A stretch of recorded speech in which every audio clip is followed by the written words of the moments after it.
uNthabiseng Majiya oneminyaka eyi-18 wazalelwa ePhilippolis, eFree State. Uqala ukudlala ibhola lapha edlalela iqembu labesilisa, njengamanje udlalela iqembu lebhola likanobhutshuzwayo I-Richmond United Ladies elizinze eNorthern Cape.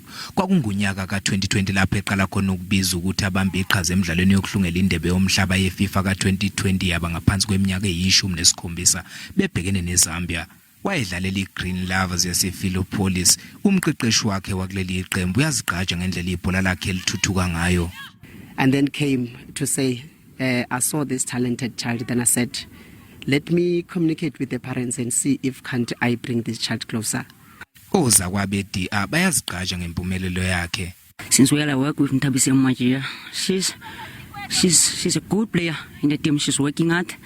She's capable of doing whatever. It's a great honor that Ntabiseng is representing us, because she and we were growing up together ever since at the age of 11. We played together for the provinces, and now we are here. Nokho iqembu adlala kulo uMajiya lidonsa kanzima kwezomnotho.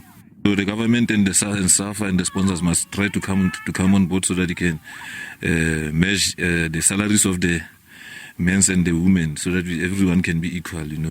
Umnyango wezemidlalo ezobuciko namasiko eNorthern Cape wabela umunxa ngamunye wezemidlalo imali ezingama350 kulonyaka.